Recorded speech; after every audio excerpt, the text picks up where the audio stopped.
450 pounds, not being able to put on my seatbelt, drinking alcohol every day, not being able to tie my shoes, not being able to do what I want to do and be there for my kids and go shopping and feel comfortable in my own skin. I'm trying to get as far away from that person as I can. Welcome to the VSHRED Better Body, Better Life podcast, where we help you live your best life while working on your health and fitness goals. We're here to make your journey fun and inspiring. What's going on, guys? Welcome back to another episode of the Better Body, Better Life podcast. I'm your host, Vince, and today we have a very special guest, Jordan Larralde from J Keeps Moving, if you want to check him out online. And he is here to talk to us about his personal transformation. He's lost over 200 pounds, I think 213 pounds total in the past little over a year, which is absolutely mind-blowing. And so we're going to talk about what it's taken to get there, and the struggles that he's experienced, the wins that he's experienced, and hopefully give you guys some insight into helping progress your own fitness journey, help you lose some extra weight, and show you that it's absolutely possible because it's been done. And so, Jordan, welcome. Thank you. Happy to be here. Let's start out with who you are and the results that you've gotten in how long. My name is Jordan, and I lost 210 pounds in a year. God damn. I went from a size 54 pant and a 5X shirt to I'm in a size 40 and an XL. What advice? Well, okay. Before you started, had you done stuff in the past, and what had you tried? I did. I tried a lot. I failed for years. I failed for many, many years before it finally clicked. And this was, my son is 11 years old, and I remember being in the gym the week he was born at 325 pounds before I even blew up even more. The pandemic was a big part of that. Okay. And for years and years and years, I failed. And then last October, it just finally clicked. Really? And so what were some of the things that you were like doing in that time period when it wasn't working? Like what did your regimen kind of look like, and how different is it now? Before my eating wasn't under control. Okay. And alcohol, it wasn't under control. Alcohol, okay. So what I would do wouldn't work because I would go to the gym at my apartments and get on the elliptical for 20 minutes and burn out, or I would try to lift weights and I wouldn't know how, and it just wouldn't last more than a week. But also because my habits weren't good. I didn't have good eating life habits to allow me to be sustainable. Yeah. And that's what ultimately made me fail time and time again. And were you doing it all alone at that point? I was. Yeah. I mean, I've had workout partners and, like friends and stuff, and it's never been sustainable because they could never do it for me. Yeah. Right. I'm like, hey man, go to the gym, but it wasn't important for them as it is for me.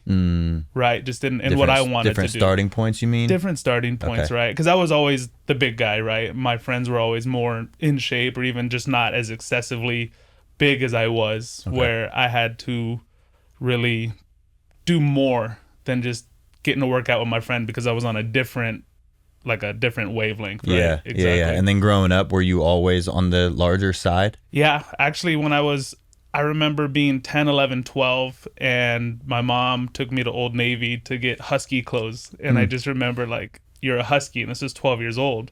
So that's one of my first memories. And then I remember my dad taking me to Dodger games and baseball games and wearing an XL 2X. At my first job at 15, I was wearing a 3X. Wow, okay. And so from 9, 10, 11, 12 years old, all I remember is this. So you're in a smaller shirt now than when you were how old? 13, 14 years old, yeah. I haven't worn 22 years. This is the first, This is the smallest clothes I've worn in 20 plus years. Dang, that's badass. Yeah. So what advice would you give your heaviest self if you could go back in time? First, I would tell him to keep moving, man. And I'm proud of you because you're going to do it. I would say all of the failures brought me to where I am today, and the habits and the things you do then aren't going to define the rest of your life. That I'm going to break through, and I'm going to do it. And I didn't know then that I was going to do it. But looking back now, I could just say, keep going, man. You're on the right path. So there were times that struggles would pop up. And what were some of those struggles and how did you get through them?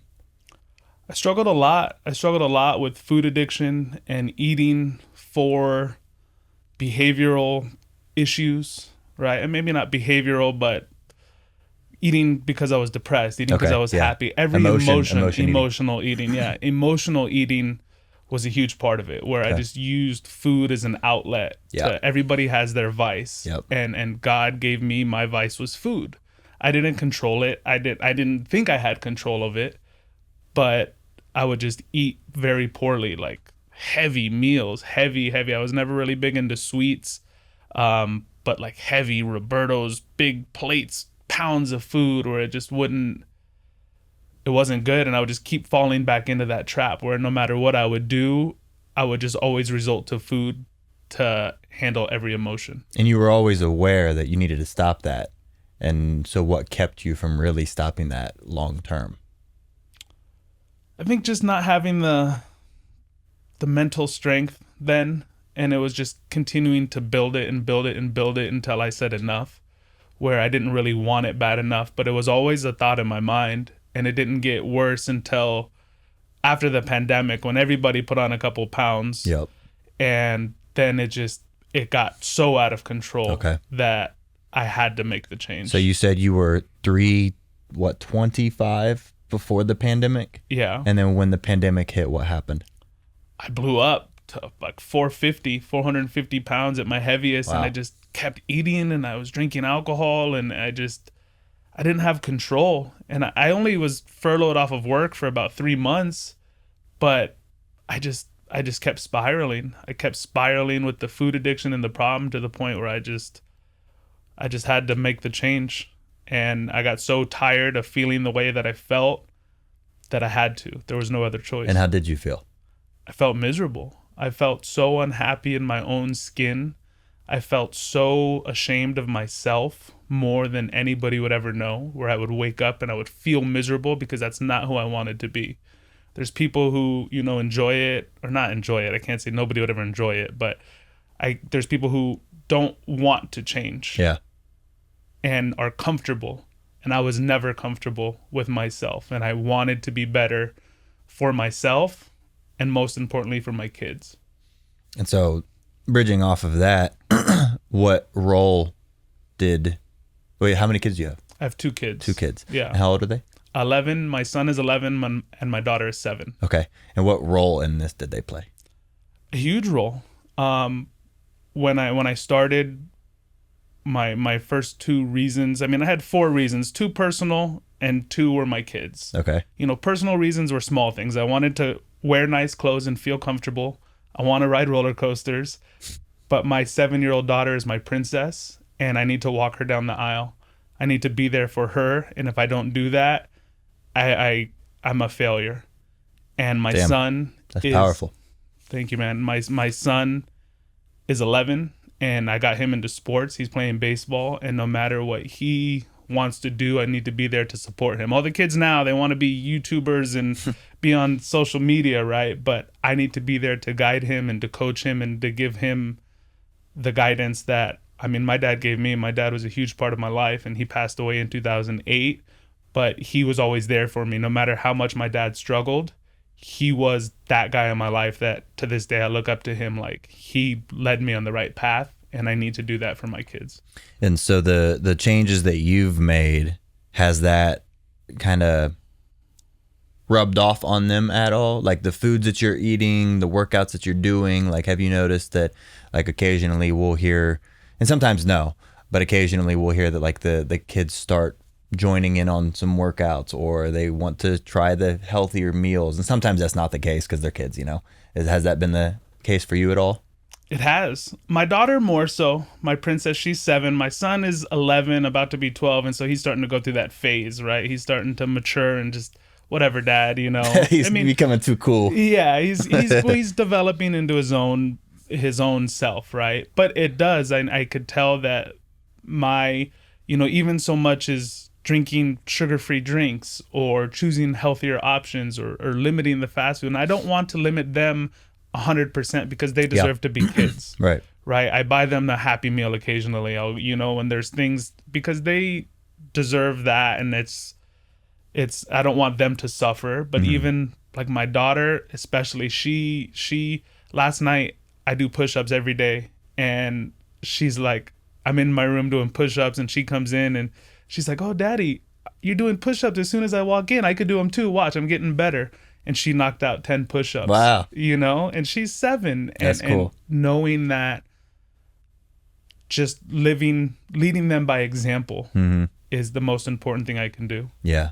And so she's becoming more. Does she play sports? They're both in karate. They do karate on the weekends, and my son is in Little League, and just they've been doing it for almost 2 years, and just teaching them discipline, teaching them, activity, and whether she wants to get into, some days it's gymnastics, some days it's dancing, but she sees it. Yeah. And my son sees it. And I want him, as soon as he's a little bit older, I'm going to get him in the gym and like, I'm training you. Yeah.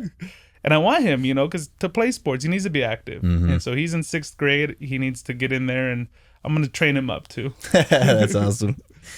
And so, okay, question. A lot of people, they are afraid to get started. And I'm sure, like you said, that you've been through a bunch of things that you've tried and maybe it didn't work for you. Was there ever a time when you were afraid to get started because you didn't think it would work, or you thought you would fail again? And if there's anybody else out there who is scared to get started because of the idea of failing at something again, what would you say to them? I failed a lot of times. I failed so many times. And I think as long as you want it, don't ever give up on it. If there's a small inkling in you that says, I want this, then it's a part of you and that lives inside of you. And as long as that fire is lit, you have to bring out the passion to let it burn. And the failures are going to happen. Like, I failed for years. This is just the time that it worked. This is just me figuring it out now. And I turn 35 tomorrow. Tomorrow. Oh, happy early birthday. Thank you, man. And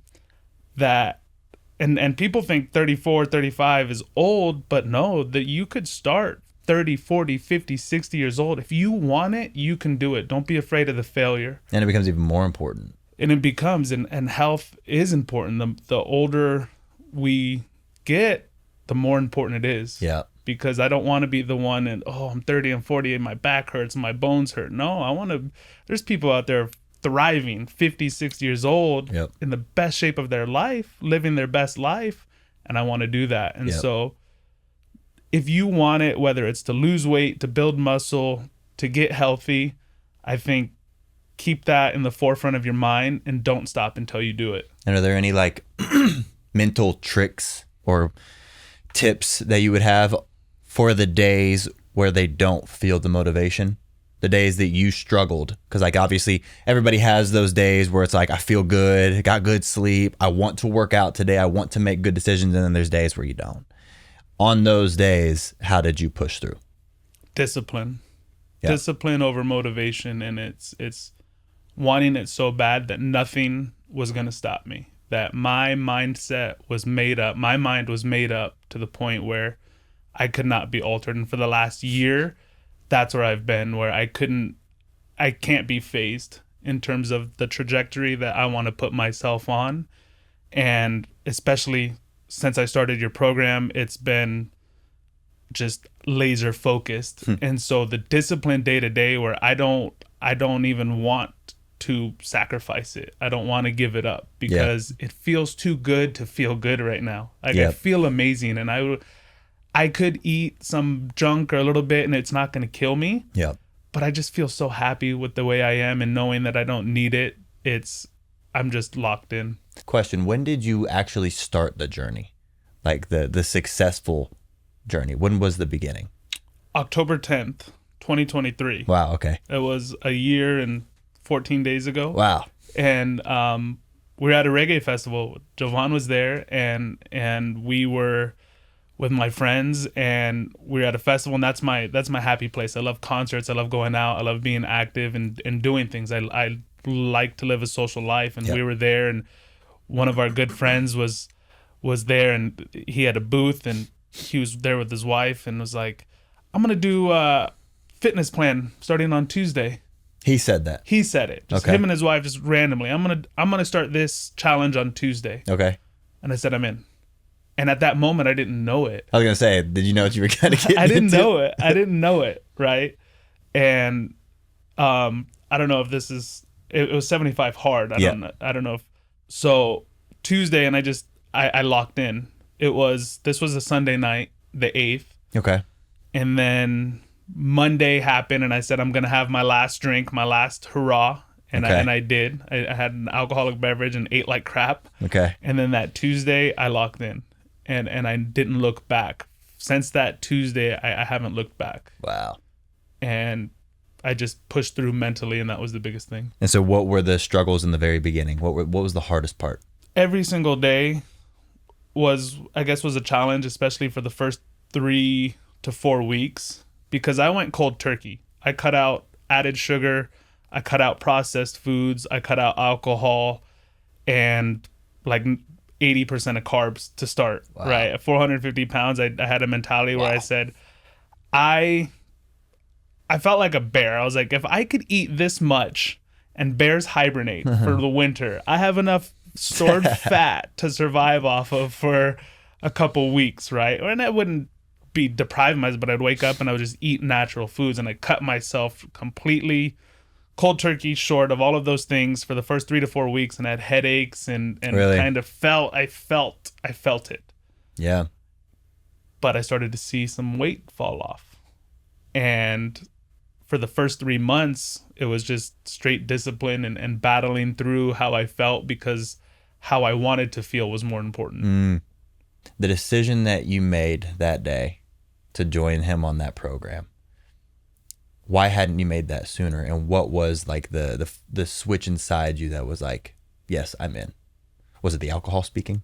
Or was it like something building to that moment where you had been frustrated or struggling or something happened? Like, was there a specific mental like turning point where you're like, I'm ready?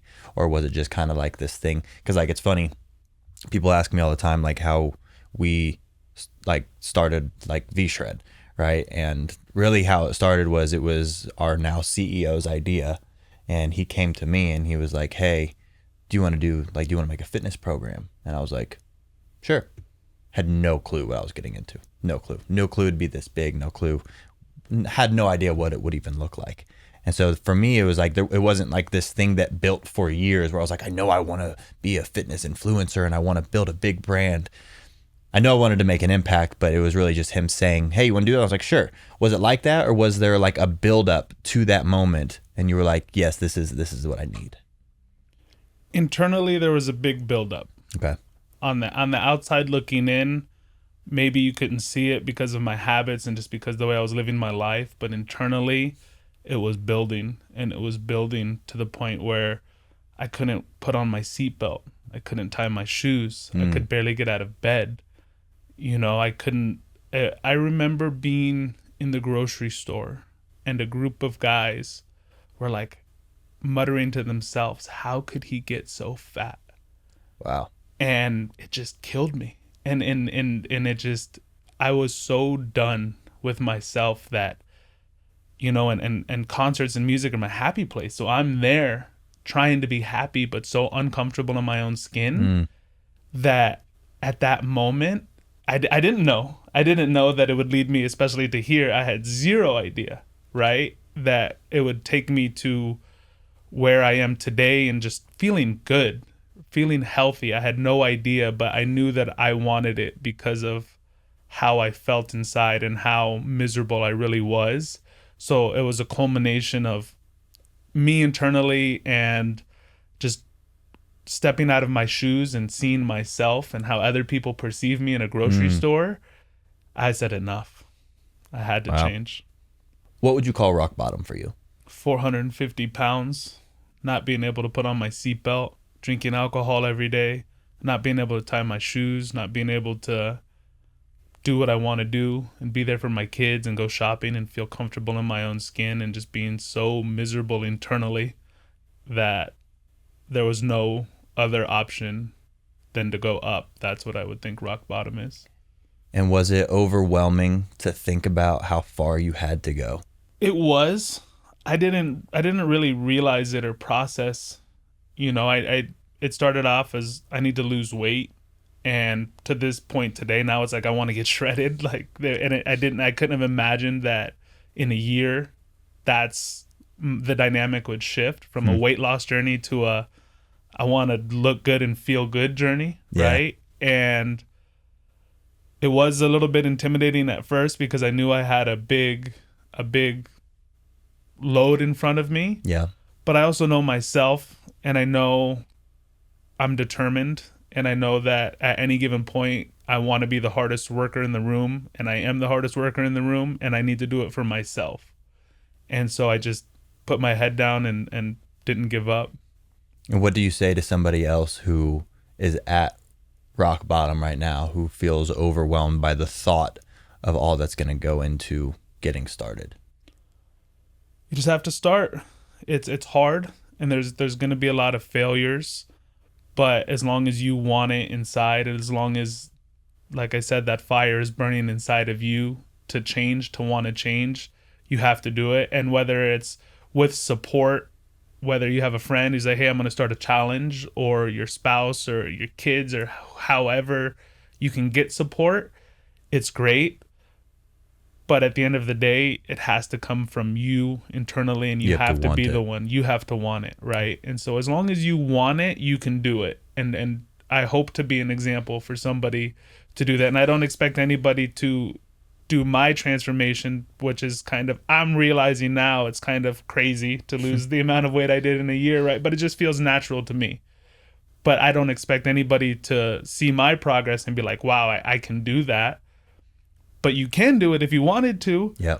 You just have to lock in and really want it more than the outside pressure. And then, and speaking of that outside pressure, like, did you have any kind of outside, like, did you look online and see people like transforming, and did you feel like you were comparing yourself to other people during that journey? Like, was there any kind of comparison to social media, like seeing other people lose 50 pounds in 2 months or whatever? Like, did you experience that piece of it at all? Because you lost weight super fast, and continued to lose a lot of weight very fast. And so I think normally what happens is people are like slow to lose weight. Like they'll lose just a couple pounds in the first couple months, and they're like, what's going on? And they see people, honestly, like you, who are losing a ton of weight, and they're like, and they compare themselves, and that just destroys all of their happiness. It's the comparison is the thief of joy. And so did you experience that at all? Or, I mean, obviously your story's pretty wild, and so maybe not. Well, I did, though. I mean, I would look on social media and in movies and things like that. We see people like, there's actors, Jonah Hill lost a bunch of weight, Ethan Suplee, he lost a lot of weight, and there was figures that I saw were like, wow, they're losing weight. It is possible. I saw that it was possible, but I mean, of course, they have the money and the, like, all of that. Like, mine was a little bit, it had to be self driven. Yeah. But I like to stay in my own lane. I try not to compare myself to others and take other people's stories or success or I'm an observer, and I'm a learner, and I like to learn and take different pieces from okay, they're doing that, it works. They're doing that, it works. Nice. They're doing that, it works. How can I adapt that to me? Yep. And I just wanted to stay centered in myself, but learning everything. And it just kind of, it had to come down to me internally, just doing it, and finally it did it. Yeah. And you mentioned like seeing these pieces that other people are doing, and then taking this piece and making it work for you. How important was it for you to find something that was really felt like it was meant for you? Because obviously there's tons of programs that are like just kind of like one size fits all, or just for like different goals. Like if I gave you the clean bulk program when you were 450 pounds, you're going to be like, what the hell are you doing? Why are you giving me this? And so like having that approach that is essentially, you're essentially customizing an approach to yourself. How important was that for you? Very important, I think. And the three kind of staples I took into it were no sugar, no processed foods, and no alcohol. And cutting out those three things, and carbs, a lot of carbs at first, right? It is very tough. At first, a lot of carbs until I learned that how to properly fuel myself, right? Because at first you think, well, because you see it. You see, oh, carnivore, keto, this diet, that. You're like, where do I start? Social media, through all of it. Like, even when I first saw your workouts, I was intimidated. I told them, I was like, these are a lot of work. Like, how do I do this, right? And then it just started to click, where I knew that these three things were working for me, which I took was, I don't need to eat processed food. Whole natural foods seem to be the best thing because they just come from the earth. Yep. They're not, I didn't have a good metabolism then, and I think it was self-inflicted. Like, your metabolism starts to work when you start feeding your body things that can be metabolized. Right? And moving it in the right way. Yeah. And the more junk that you eat, the slower your metabolism becomes. So cutting out processed foods, added sugar, that's, I think, my biggest advice for anybody trying to lose weight now is cut out the sugar. Yeah. Sugar is terrible, in my opinion. Yeah. Like the added sugar, and I know fake sugars are a huge thing where it comes to the aspartame and all of that, but there's a balance, right? And I think that like a Coke Zero is a million times better than a regular Coke for weight loss. Yep. Right? In the long term, there may be controversy around that, and that's a separate story. Yep. But losing weight, cutting out sugar was huge. Okay. Was very important to me, and alcohol and processed foods. When did you feel your motivation was the highest? Now. Really? Yeah. Now I'm more determined than ever. Now every day it just snowballs. The better I feel. Every day it gets better. That's cool. The more that I do and the better that I feel, my motivation is the highest. And as I see the results and I wake up and the scale goes down, not every day, but I'm so motivated now to continue this lifestyle because it feels good to feel good. And before you were this motivated, you talked about how like you had tried stuff and you had failed a bunch of different stuff, right? What made this different? Like, why did this end that cycle of trying and failing stuff? Like, what was it about October 10th that made everything change? I just had to, and I don't know why. And I didn't look back. Maybe it was just my timing. Maybe it was just part of my story. I can't really specify how it worked this time. Yeah. But I knew that every day I woke up with the mentality that I'm not going back. And the further, and maybe I'm running from that person, right? Maybe now that old person was here and I'm trying to get as far away from that person as I can. And I'm not afraid to like, oh, I can't have a cheat meal or this or that because I'll fall back into those habits. It's that I'm content and I'm happy. And so I don't know how it worked, but it did, and I'm never looking back. That's awesome. You made the decision at that festival, October 10th, to make the change. And you went to that same festival, this probably October 10th again, to go to that same one, a completely different human. What was the difference in how you felt internally and how you felt about yourself going to this same festival a year later? Night and day. I was confident. This year I was happy to see my friends. I was embarrassed to see my friends before. I didn't even want to show up and see my friends because I was so embarrassed with myself that this time I was excited. I wanted my friends to see me and say, wow, like, Jordan, you did that. I said, yeah, I did that. You know, everybody, right? Jordan, you look so good. And it's like, thank you. Like, finally I did it. Finally I have something to be happy about, right? We're there at these festivals. You're supposed to be happy listening to the music. Yeah. And then I'm in the crowd. There's people behind me. I'm taking up so much space. And it's just like, it was everything. It was everything. And this month alone, I've went to 9 concerts this month. I got 2 more coming this week, but festival, 3 days of the festival, to be there and just to feel confident, to when my friends snap a picture, right? When, you know, our friends that are musicians and they're, you know, I'm on stage with them, and if I'm in a candid shot, like, I'm happy with that person who I see, right? I don't want to be on stage just a blob, like, who is that guy? Just feels so good this year. Everything changed, and I feel amazing. Did you ever find yourself shying away from pictures in the past? I wish I had more pictures. I wish I wouldn't. My friends last year would tag me on my birthday. I wouldn't post them. You know, you courtesy repost, you know, when they tag you in the stories, right? Nope. Sorry, guys. Like, I would hate pictures. Yeah. And then I would just take selfies to try to make, and I look at them now, I'm like, oh my goodness. Like, I look at my face is so swollen. I look like a marshmallow. And it's like, I hated them. I hated pictures. Now I take hundreds because I'm like, ooh, selfie today because funny. I feel good. You hear that a lot. You're like, you don't want to take the pictures in the beginning because you don't like how you look. And then, I mean, we hear it quite often with like the transformations. It's like they wish they would have because they could look back on it. Did you take progress pics throughout your journey? Oh, yeah. So I mean, the last year I documented everything. Like, I have hours and hours of footage. I have months, the first 3 months of my VSHRED plan, I have logged just on my camera and it's cool now in retrospect that I could see the last year. You see every step of your progress. I could see it, and I could look back and see day to day.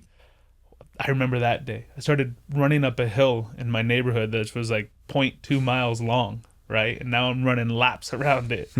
And so to see the progress that I've made in the last years, it's really cool. And to have the footage now, I cherish it. Yeah.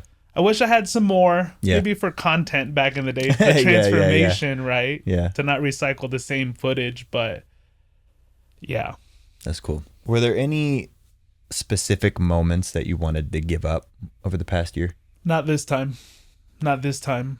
I couldn't be phased. This time I feel like I couldn't look back. I can't give up now. And there was a lot of pressures and things, social events and things that could have given up on. Yeah. Personal life situations Yep. that I could have given up on, but I didn't. This time I haven't looked back. How did you manage those then? Like the social events, the personal stressors that you had. How did you manage to get through those while taking on such a daunting task? Transforming my outlet from food and alcohol and poison to healthier alternatives, not relying on food for happiness, right? Realizing that I want to learn how to use food the proper way for fuel, and to change my emotional behaviors into the gym, a walk, push-ups, and constantly reminding myself that there are other ways to get through this than the old behaviors that I would do. The other things that got you into the position that you hated. Yeah. And that's changing my relationship with food was one of the biggest parts of that. That was probably the hardest part? Absolutely. And what were your, like, what did your meals look like back then versus what do they look like now? Whew.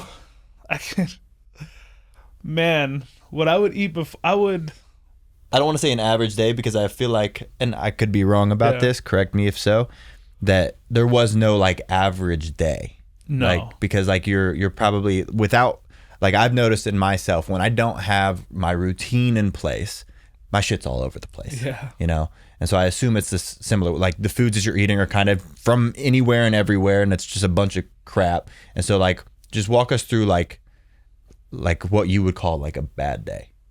Man. Well, it would be probably skipping breakfast because I already felt like crap from the night before of overeating, binge eating at night. So thinking that, I'm being healthy by skipping breakfast, but that means waking up, going to 7-Eleven, getting 2 energy drinks, getting 4 taquitos, getting a pizza because I'm going to bring it home and cook it for my kids. But it's really for me, right? And that's, or if I'm going to work, like I work at the airport and a food and beverage manager, I would be sneaking burgers. Like I'm a 34-year-old man sneaking burgers to go gluttonously eat them downstairs. I would. And that's like just because I had no control. Wow. Then I would come home and I would, I like to cook. I can cook, but I would be cooking terrible, big portions of pasta and this and Like I said, going to fast food places, buying fast food on the way home to cook for my kids, right? For my family. And just, there was no control. There was no control where there was no structure. It was just consuming and consuming and consuming thousands of calories, and then soda, and then alcohol. I got to a point where I could drink like the heavy, a lot. Like, dude, tanking like Maker's Mark, like 96%, right? At the normal, I would go to the liquor store, and if it said like 30%, 32%, you know, 70 ABV, I would be like, no, I need heavier. Like, because I feel like it wouldn't get me drunk fast enough. Wow. Not drunk, just buzzed, right? Yeah. Because I was still, you know, alcohol was a big problem, but I was always functional from, you know, my kids and my job and everything. So it never got to that point. Right. But it was very abusive. Yeah. To where I was looking for the heavier and the harder stuff, because I could drink a fifth of whiskey in a night. Wow. On top of like a 6-pack, I would buy IPAs and heavy beers, because the Ultra would, like, that's water, right? Yeah. And so it's like, now I can't imagine. I can't imagine now that I have structure. Yeah. And I'm going to be 100% honest. VSHRED gave me that structure 100%. And now that I have that structure, I can never look back. And what's that structure look like? I learned how to eat. I learned how to properly fuel my body, and the system, you know, the carb cycle system that I've been on for 6 months. And just now I could routinely wake up, eat my breakfast, eat my lunch, eat my dinner, and not have to worry about it. Having the structure to know what I'm going to eat every day and not think about it was so game changing for me, because I didn't have to struggle. What am I going to eat today? How am I going to get these calories? Even the first 6 months of my journey, I didn't know what to do in the gym. I was lost. I didn't know what to eat. For 6 months? For 6 months, from about 5, October to March. Okay. When I started VSHRED, I was just winging it. Yeah. Winging my nutrition, winging my workouts, but it was working because I was in a big deficit. Yep. You know, eating 1,500 calories and moving every day. Yeah. I prioritized exercising, and it started with walking. Yep, that's it. I prioritized that, and for 5-6 months it worked, and then once I got the structure, everything changed. So what's a day of meals look like today? And I know we're going to get into this later, but just walk me through it. Yeah, waking up, breakfast. So I like to wake up and go to the gym. Okay. Fasted. I go to the gym fasted. I drink my creatine and my pre-workout before the gym. Fasted, get into the gym. I have a good structure now. And then I get home, I'll make breakfast. I have to eat. Like now I'm like, oh, I need to eat breakfast. Like I need this. And that'll be, you know, eggs, cottage cheese, different days, you know, protein pancakes, something like that. A nice balanced breakfast, sourdough bread, toast, you know. Then going to work, I would have peanuts as a snack, a protein shake, maybe some fresh berries, you know, snacks throughout, protein shake throughout the day. And then dinner, a solid protein. And so no lunch? I don't like to eat lunch at work now, where I would kind of have a later lunch where I would wake up, eat a good breakfast, fuel up on snacks throughout the day, whether it's like a protein bar or protein shake, couple things to get me through. And then after work, I like to eat, just personally, I like to eat like one bigger meal, like a lunch or a dinner. As, you know, I'll cook up like 12 ounces of chicken and beans and, you know, a cup of rice. So big, nice, heavy. You know, dinner, yeah. Most of the time that. Sometimes I'll spread it out, but then that's where I just feel the best. And I feel like my body works more throughout the day. I fuel up, because eating at night, I realized, isn't the problem. It's all the other junk. Because I can eat like 7-8 o'clock at night, go for a little walk, get my push-ups in, and go to bed and feel great. Nice. But just sticking to that routine where it changes a little bit, you know, obviously, but that's pretty much the structure. That's cool. I think that's important for people to hear, because that just goes to show there is no one size fits all. And that probably took you some time to find that structure that works for you. And now you found that structure, and now you can stick to that, and you kind of know what your next day is going to look like without even really thinking about it. Yeah. And I think that's the switch that a lot of people are needing, but don't think like they've never experienced that. And so they don't know what it's like, where it's like, I tell people, like for me, for example, I don't wonder if I'm going to work out today. I know what my schedule is. And so like, if today's a leg day, I know I'm hitting legs. It's just a matter of when, it's not a matter of if. And so like for you, it's like, about what your day meals wise, workout wise is going to look like. It's going to change a little bit here and there. If something pops up, you pop a tire, or you get sick, or you're going on a trip, or you're going to a festival, or whatever it is, little things will change. But for the most part, you got, let's say 80% of it locked in consistently. And I think that's super important, is to have that 80-20. And it's also really cool for you to talk about like having that big meal late. Because that's something that a lot of people, they think they can't have. They think they can't have big meals. They also think they can't eat late. But I have my last meal of the day pretty much every single night at like 8 o'clock. And then I'll have like, I got these like protein muffins that I have that I absolutely love. I'm obsessed with right now. And I have like 2 or 3 of those at like 9ish, And so love what you said about like, it's not that you can't eat late. That's not the problem. Like, can that be a problem for some people? Yes. Can it affect your sleep? Yes. But is that what's causing you to gain 5-10 pounds month over month? Absolutely not. It's everything else that you're doing. So that's a I guess just a cool realization that you said. Let's talk about plateaus. Did you ever hit a plateau? Several. Okay, talk me through them. Yeah, in the last. Maybe talk me through the biggest one. Well, the biggest one, I remember I've seen the scale stop and go a lot over the last year. Yeah. And it's a I guess it's not, some would think, I didn't plateau for very long, but in my mind, when I was, you lost 200 pounds. Yeah, so it's like... right. So how many plateaus could I have really had in a year? But me internally, I did, like, where I could see, I started at 450. I remember seeing the scale at 420, at 395, at 340. Let me stop you there. When it got under 400, how did you feel? I felt good. Yeah. I did feel good, but it was more of a number victory. Yep. As opposed to not a... You weren't feeling... Yeah. I wasn't feel. I saw it, right? And of course I did, though. It was starting to get better. Yep. But under 400 was huge. And then what about under 300? Under 300 was huge. I remember that day where I would, and I would weigh myself first thing in the morning, fasted to try to get that lowest point of scale, and I hit under 300 and I was happy. I was like, wow, 150 pounds. And when was that? 300 was, I think, April?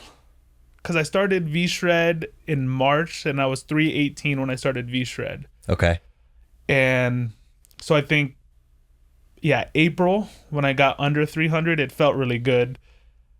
But even now, in the last 60 pounds, I thought I was going to be 280 forever. I thought I was going to be 255 forever, right? And there has been a lot of days where the scale wouldn't move. Yeah.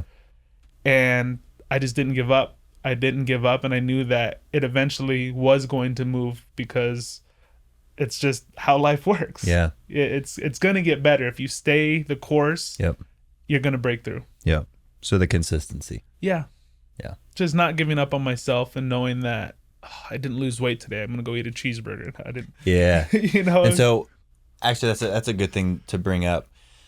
A lot of people, when they have these like victories, and you had victory after victory after victory, how did you celebrate those without hurting your progress? Because that's something that a lot of people will do. They'll have a goal to lose 20 pounds or whatever, and then they lose those 20 pounds and they celebrate by going out to eat, and that's just what they're doing, is they're creating this reward cycle of food. Yeah. Like they're almost hurting their relationship with food, because they're treating food as a reward, which is not how it's supposed to be done, Like, yes, I think, okay, like if you're going out for a birthday or something, you want to go have a fat steak and you want to have some wine, have a good time, right?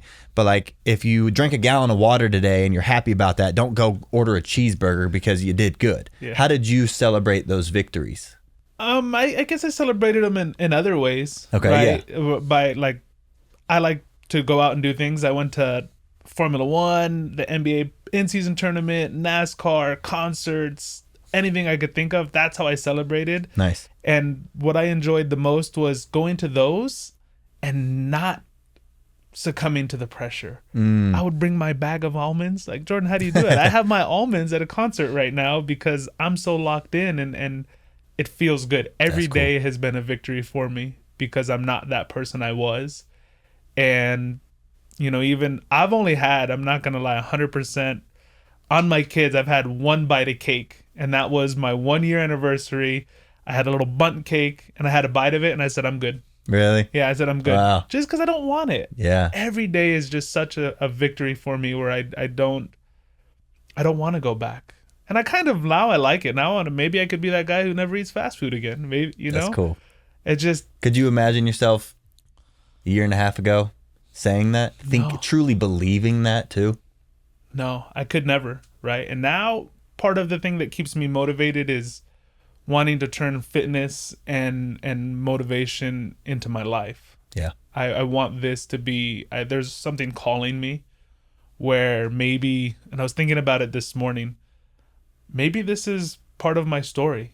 Maybe I can't say, I mean, supposed to be that, you know? Yeah, no. From Right. where I was, right. Like maybe it was God's plan to say, hey, this is going to be your I'm struggle. going to show you this side. Yeah. And now just transform. But my whole life now is dedicated. I feel like this is where I want to be. That's cool. And I don't want to look back.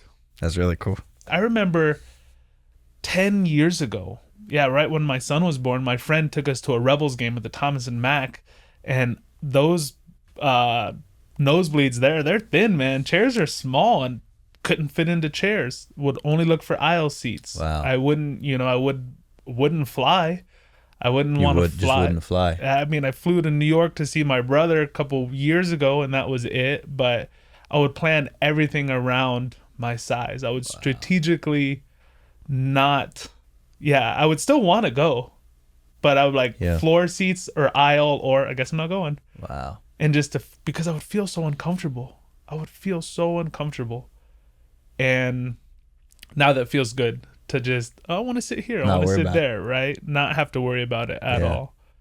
And just feeling buying merchandise. I could wait in line and buy merch. Yeah. Do you guys have a 4X? No. Okay. But now you're just a single XL? Yeah, XL. That's right? crazy. Yeah. That's crazy. And you said that's what you wore when you were, what, 10? Yeah, I don't even remember being an XL before. I was in my first job at 15, I was in a 3X. Wow. I remember. And then the husky sizes. So I don't remember anything before a 3X. Wow. That's crazy. So like we've talked about like victories, right? And a lot of your victories were obviously like scale victories because you lost over 200 pounds. Was there a moment that there was a non-scale victory that stands out to you as like one of the biggest differences that you saw in yourself over the past couple of months? Just yesterday, I went hiking at Red Rock, and I did calico tanks and just climbing calico tanks and being able to put my leg on a rock when I'm just trying to elevate and, you know, bringing my leg up to my stomach. Going to festival on Sunday, I was at a festival and I was in circle pits, like running in circles, like all day long. And those to me are important. Yeah. Those type of things for me where it's the physical ability I have now is my favorite part. I could do pull-ups, I could do push-ups, I could run, I just every day I'm so grateful that I gave myself this opportunity. And every day is a non-scale victory for me where I'm not so consumed. And I am a little bit. I still want to lose. So I thought I wanted to be, I was like, oh, I want to be 250. And now I'm 240. And I'm like, how would 230 look? Right? Yeah. How would 235 look? Yeah. But I want to do it because I'm 6'1". Figure if I could be 6'1", 230, that sounds pretty good with some muscle. Right? And so every day is a good day for me now. Because I'm not who I was. I'm just happy with the person I am now. I'm happy with who I see in the mirror. Because every day when I wake up and every day when I go to bed, it's me who I look at in the mirror. Yeah. And I have to be happy for me. And other people will love me and like me the way I am, but I have to be happy with myself. And so every single day I feel happy to wake up and look in the mirror and see my little muscles sprouting and trying to, every single day is so good now because I'm happy and I'm confident and it just feels good. We talked about your relationship with food in the beginning and how you had a very emotional relationship with food. How did you confront that and change that? Because that's a huge one. Like a lot of people, they'll have a extreme emotional relationship with food. When they're bored, they eat. When they're tired, they eat. When they're stressed, they eat. When they're lonely, they eat. And so like we talked about how that was kind of you. Food was your vice, right? Yeah. Were there like certain triggers that you identified that you had to avoid, or was there any kind of like how did you face these triggers, or how did you face how did you change these habits to make the progress that you have made? I faced them head on. I think that having the fortitude internally to not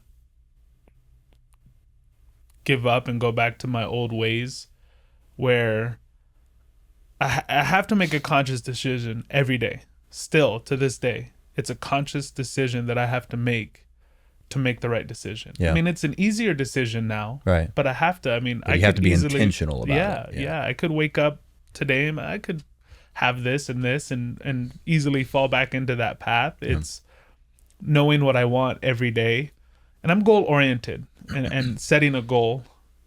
First it was to lose weight, and then when it became a dire need that I need to lose weight, I had to really every day consciously just say, hey, I'm not going to do this.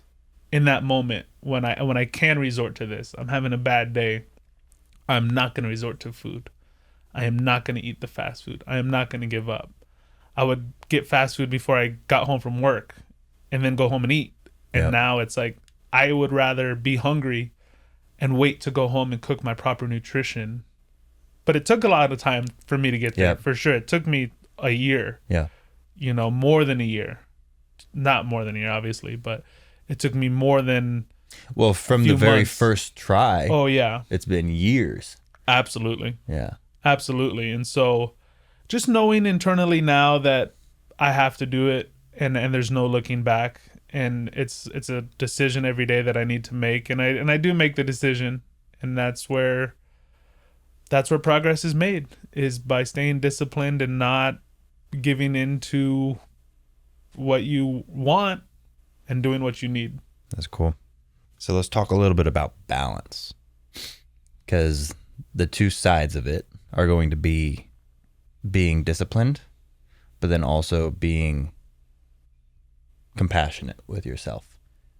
How did you handle the balance of pushing yourself hard enough, but also allowing yourself to take rest days when you needed to, or to be kind to yourself if you weren't progressing as fast, or if you weren't, lifting as much weight as you wanted to do? Like, how did you find that balance, or how did you confront that balance of being kind to yourself and also pushing yourself so that you can progress?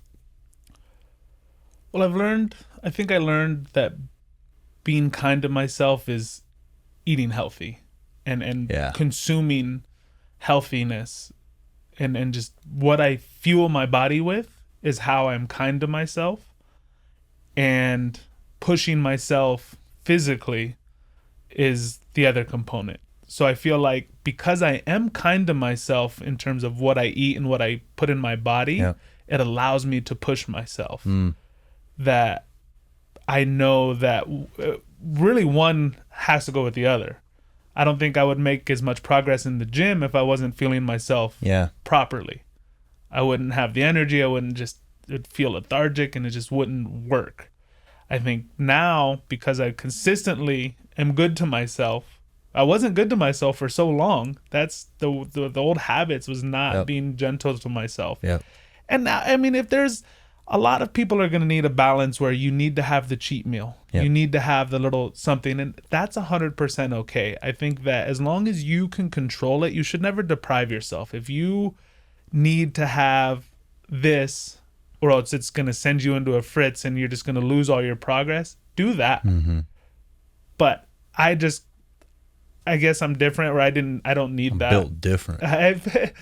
It's I don't know how to. Do you have like a go-to cheat meal, even if it's not super cheaty? Is there anything that like maybe is just slightly off plan? The only thing I think would be like cheese. Like if I ever need like something, Yeah. I would just cook cheese. I'd take like a little quarter cup of mozzarella cheese or something, and I would just saute it and just cook it. Just crispy cheese. But that's like occasionally. Yeah. But I don't need junk food. I don't need burgers. I don't need sweets. I don't need ice cream. I promise you, I haven't had any junk food in a year, man. That's crazy. I had a couple beverages, like, at the concerts, because I feel like I owned it, man. I earned it. Yeah. I'm going to be at this festival, right? But I don't feel like I need it right now. And so balance is everything. Yep. I'm different. I'm different, where I really got it into my head where I don't need this and I don't want this. Yep. But I'm to the point now where if I did have it, I wouldn't be afraid to fall off. Yeah. But I just huge. don't want to feel bad. Like, I think a piece of pizza right now would make me feel like crap, and I don't want to do that. Like the grease, and it's enough. If I have a little crispy cheese in a pan, that's as far as I'll go. Yeah. But the bread and all of that, but now I just eat like healthy carbs and healthy things. I'm just so addicted to feeling good That's crazy. that, I had no control. Like, had I asked you about a cheat day a year and a half ago, Every you'd be day like, is a cheat we mean a cheat day. You mean a day? Yeah. And if you would walk me through that day, I bet it would be crazy foods. A year ago, I wouldn't tell you. Oh, really? I wouldn't tell you. I wouldn't tell anybody. It was people the closest to me. Wow. I wouldn't tell. It was such an internal battle and a secret, like where a lot of people who struggle with morbid obesity do it in private. Yeah. Gluttony, eating uncontrollable amounts of food And hiding it. It's a problem. It's a real problem, and it's hard. Obesity, it's not just eat less, calorie deficit. No, there's an emotional, and there's a big thing about it, and it's mental. Have you ever looked into why you had that emotional eating habit? Like, you ever thought about it? My mom was actually anorexic and bulimic. Really? Yeah. Interesting. So, question, the food that you grew up eating, was she like that then? Yeah, my mom was always, bone thin, 110 pounds. I remember seeing my mom at 90 pounds.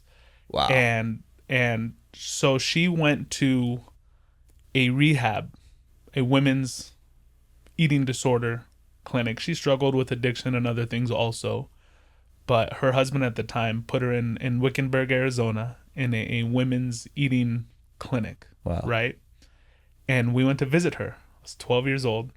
Wow. Already husky. And she told me that she thought I was subconsciously eating for her because she had a problem not eating. And my mom told me she thought that I ate to compensate for her not eating. Whoa. Or having and for her having a bad relationship with food also, where she would sneak food at night, but she would eat cucumbers and Italian dressing and tomatoes, and she cooked great. Like, mom's spaghetti, it's everybody's mom has the best spaghetti. Yeah. Right? Like, so mom's spaghetti and all the chicken fried steak, she cooked great. My mom took care of us and cooked great food, but she struggled. Yeah. And you saw it. And hearing her say that I subconsciously ate for her was burned into my brain for a long time. Wow. And I thought that I was. And maybe I was. Maybe I really was. And I still think about that. Wow. You ever done therapy? No. Maybe I'm that prideful guy yet who hasn't, it doesn't, I don't think I carry the weight anymore. Well, and I was also going to say, like, where you are now, like, I'm a big advocate of therapy just because everybody's got childhood trauma. Yeah. A year and a half ago, if I'd have saw you, I'd have been like, you probably need therapy. Today, hearing everything you're saying, I'm like, you might have just what's the verb? Therapized? Therapied? You might have therapied yourself, which is really cool. So yeah, I didn't want to get too deep. Yeah. In case that was a No, I'm tough hoping question. that was a big part. That was a big part of it. That was a really big part of me understanding myself. Yeah. You know, my dad was a heavier side, and he got healthy. Okay. Well, he had brain cancer and passed away in 2008. But he fought for 8 years. Whoa. He had, I mean, I have a big hand, but he had tumors the size of my fist on his brain and had multiple surgeries. I watched him ride his Harley Davidson to Mexico. We followed him in the truck. He rode his Harley to Ensenada, Mexico, from Vegas to Oceanside to Ensenada, Mexico, while having seizures, pulling over on his Harley on the coast of Ensenada, Mexico, to have a seizure because he had tumors on his brain. Holy cow. And he fought for 8 years and became the best version of himself he could before he ultimately succumbed to cancer. But yeah, seeing him change really was impactful for me. Wow. I'm sorry to hear that. How much weight have you lost since starting VSHRED? Since VSHRED, I lost 78 pounds. Oof. And how long? In 6 months. Oof. What was different about the VSHRED approach versus stuff you had done in the past? VSHRED changed everything. Really? How? It just gave me structure. From that first call, from the first, talking to your team and then talking to you. When you told me, Vince, that Jordan, you're a rocket ship and you're about to take off. I don't know if you remember that, but that's been in my brain for every day. And knowing you saw potential in me, which gave me confidence. Hell yeah. And everything that came along with that, from your team being so amazing to meeting Julio and him checking in on me and giving me the workout plan. And from day one, when I started VSHRED, the workouts, how they were structured for me, like I said, well, this is intimidating, but it started with the body weight, right? Yep. I'm starting to learn. I want to get into personal training, and so I know there's like That's cool. a model, right? And, Yeah. and I see the NASA model where I started at 1, at 1, and then progressing through 2 and 3 of the levels of the, and body weight exercises, doing this and that, and then month 2, month 3, month 4, month 5, month 6, as it progressed, and the food, right? The structure was there. The structure it really changed everything. I don't know how to say it any other different. Having the structure, it gave me everything. It gave me the confidence knowing that what I'm going to go into the gym every day and do, what I'm going to eat every day, the check-in, the support, the weekly check-ins. And was it harder or easier than you thought it would be? Easier. Easier. It was easier because I realized I could do it. At first, I didn't think I could do it. And when I was like, okay, this week it's, upper body, lower body, cardio. And then it would get into more isolated body parts. And then as it progressed, it wasn't, I guess, not easier, right? Because it pushed me. Yeah. It definitely pushed me. And every new workout was a challenge. Yeah. Every new day was a challenge, but it was a challenge that I wanted to take on. Yeah. No, I think it's good for it to be easier, I think. Yeah. And it helped. Because people think it's hard. And it is hard, Yeah. Like what you've done is not easy by any means. It requires daily discipline, consistency, and it also requires the right approach. You could have the consistency and the discipline, but you don't have the right approach. You have to have all 3 of those things figured out. And so a lot of people find that to be very, very difficult. And it is very difficult if you don't have somebody helping you, Like if you try a bunch of stuff on your own, you might never figure it out. Hopefully you can, because like now with the internet and YouTube videos and everything like that, like you can figure it out, but there's just a lot of stuff that you got to sort through to find the information that's right for you. And so, no, I think it's better to hear that it was easier, because I don't think people generally think of getting in shape as easy. They usually think of it as, especially when you're 450 pounds. They think of it as very, very hard, very, very daunting, a very long journey, an uphill battle the whole way. And so it's cool to hear that it was easier than you thought. Yeah, definitely. It definitely was a lot easier than I imagined, being able to do the workouts and be consistent. Yeah. And it's internal. It has to be me. Yes, 100%. It comes from us. We don't do right? it. I don't do it for you. Yeah. I can give you some tools, but it's up to you. Yeah. But the tools that you provided were phenomenal. That's good to hear. And it worked. And I really can't express enough, man, how much it changed. Just the workouts.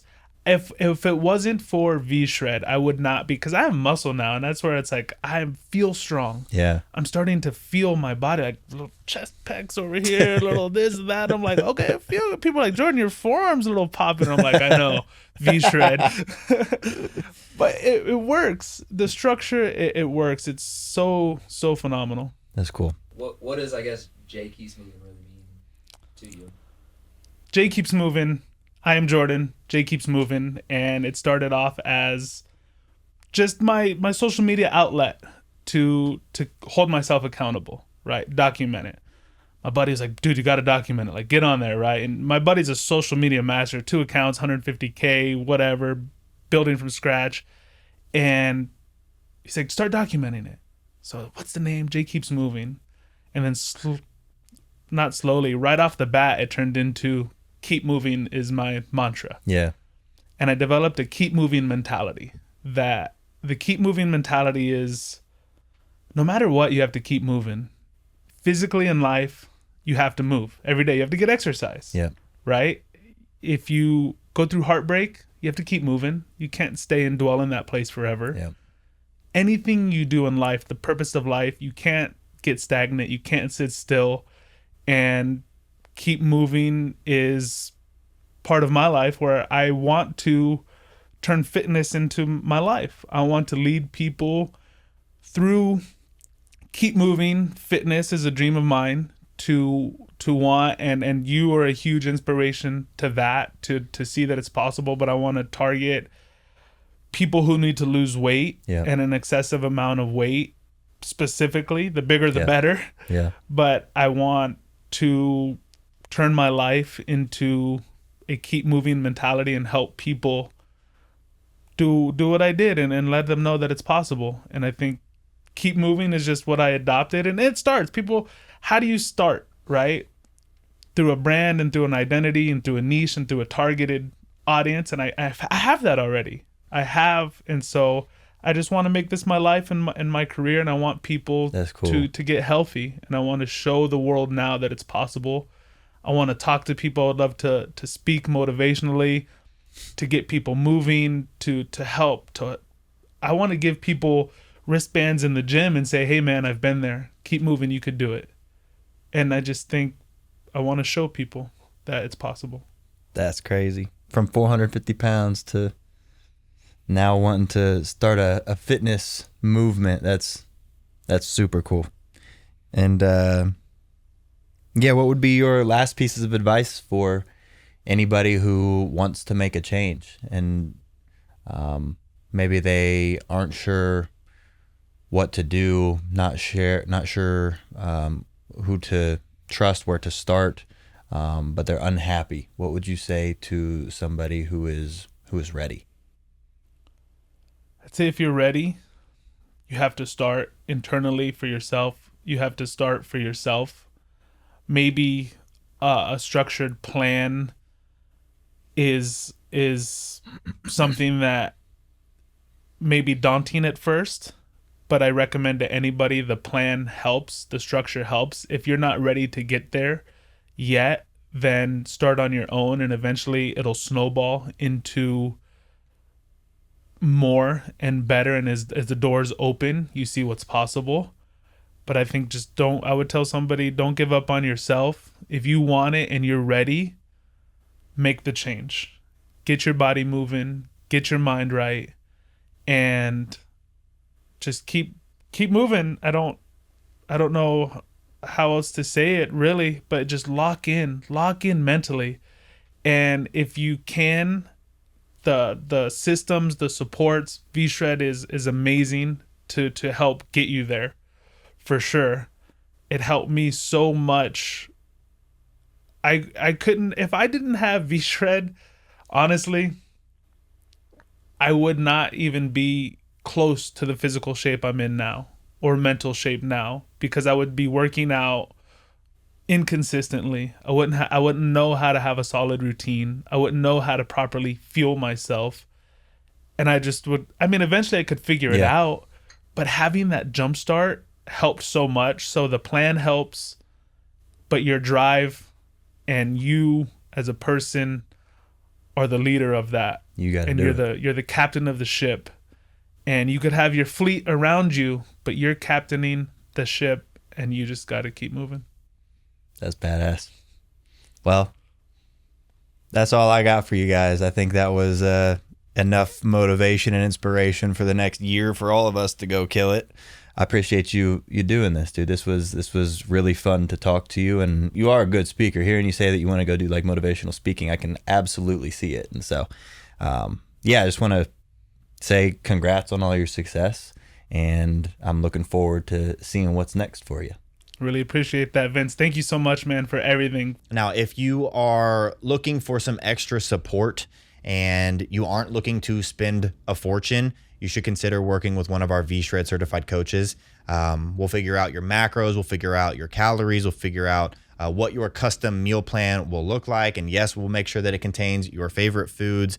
And basically all you do is you let your coach know what you like, what you don't like, because when we say custom, we mean it. And you get unlimited emails, you get weekly check-ins, you get access to our brand new coaching app where you can message them at any time about anything with any questions.